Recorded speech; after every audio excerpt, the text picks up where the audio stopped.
പഹൽഗാം ഭീകരാക്രമണത്തിന്റെ പശ്ചാത്തലത്തിൽ ചേർന്ന കേന്ദ്ര മന്ത്രിസഭാ സമിതികളുടെ നിർണായക യോഗങ്ങൾ പൂർത്തിയായി. രാഷ്ട്രീയ കാര്യങ്ങൾക്കുള്ള സമിതിയുടെയും സുരക്ഷാ കാര്യങ്ങൾക്കുള്ള സമിതിയുടെയും യോഗങ്ങളാണ് പൂർത്തിയായത്. അതേസമയം ദേശീയ സുരക്ഷാ ഉപദേശക ബോർഡും പുനഃസംഘടിപ്പിച്ചു. മുൻ റോ മേധാവി അലോക് ജോഷിയാണ് പുതിയ ബോർഡ് ചെയർമാൻ. ആന്റണി ജിസ്റ്റോർജ് ഉണ്ട് വിവരങ്ങളുമായി. ആന്റണി, 2 യോഗങ്ങളും പൂർത്തിയായിരിക്കുന്നു. തീരുമാനങ്ങളൊക്കെ പുറത്തു വരുന്നുണ്ടോ?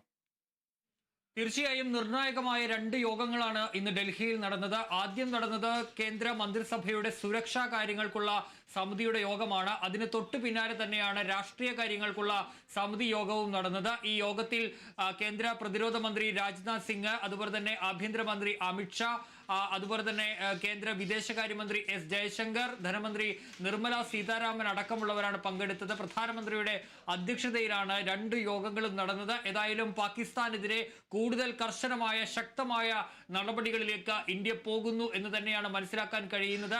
അത്തരത്തിലുള്ള നിർണായകമായ തീരുമാനങ്ങൾ ഈ യോഗങ്ങളിൽ ഉണ്ടായി എന്നുള്ള സൂചനകളാണ് പുറത്തേക്ക് വരുന്നത്. ഏതാണ്ട് നിലവിൽ നയതന്ത്രമായി എല്ലാ ബന്ധങ്ങളും പാകിസ്ഥാനുമായി ഇന്ത്യ ഉപേക്ഷിച്ചിരുന്നു. ഇനി വ്യാപാര വാണിജ്യ മേഖലകളിലാണ്, അതിലും പാകിസ്ഥാനെ പ്രതിരോധത്തിലാക്കുന്ന നടപടികളിലേക്ക് ഇന്ത്യ കടക്കുന്നു എന്നുള്ള സൂചനകളാണ് വരുന്നത്.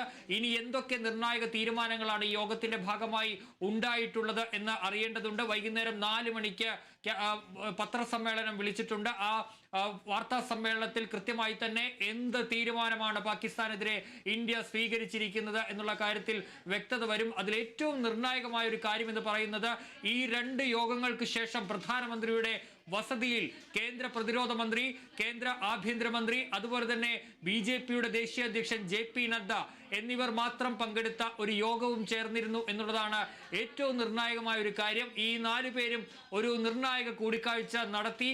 അതിന് മുൻ ഈ കേന്ദ്ര രാഷ്ട്രീയകാര്യ സമിതിക്കും അതുപോലെ തന്നെ സുരക്ഷാകാര്യ സമിതി യോഗത്തിനും ശേഷമാണ് ഈ നിർണായക യോഗം നടന്നത് എന്നുള്ളതാണ് ഏറ്റവും പ്രധാനപ്പെട്ട കാര്യം. അതുകൊണ്ട് തന്നെ എന്തോ ഇന്ത്യ കൃത്യമായി തന്നെ കൂടുതൽ കടുത്ത നടപടികളിലേക്ക് പാകിസ്ഥാനെതിരെ, പഹൽഗാം ഭീകരാക്രമണത്തിൽ 26 പേരുടെ ജീവനെടുത്ത ആ സംഭവത്തിൽ പാകിസ്ഥാനെതിരെ, ഭീകരവാദികളെ പിന്തുണയ്ക്കുന്ന പാകിസ്ഥാനെതിരെ ശക്തമായ നടപടികളിലേക്ക് ഇന്ത്യ പോകുന്നു എന്നുള്ള സൂചനകളാണ് പുറത്തേക്ക് വരുന്നത്. ഏതായാലും ആ യോഗം അവസാനിച്ചിരിക്കുന്നു. 4 മണിക്ക് കേന്ദ്രമെടുത്ത തീരുമാനങ്ങൾ എന്തൊക്കെയാണ് ഈ യോഗങ്ങളിൽ, സുരക്ഷാകാര്യ സമിതി യോഗത്തിലും അതുപോലെ തന്നെ രാഷ്ട്രീയകാര്യ സമിതി യോഗത്തിലും എന്ത് തീരുമാനം പാകിസ്ഥാനെതിരെ എടുത്തു എന്നുള്ള കാര്യം കൃത്യമായി തന്നെ വൈകുന്നേരം 4 മണിക്ക് നടക്കുന്ന വാർത്താ സമ്മേളനത്തിൽ വിശദമാക്കും കേന്ദ്ര സർക്കാർ. ഏതായാലും പാകിസ്ഥാനെതിരെ കൂടുതൽ ശക്തമായ നടപടികൾ ഉണ്ടാകുമെന്നുള്ള സൂചനകൾ തന്നെയാണ് നിലവിൽ പുറത്തേക്ക് വരുന്നത്.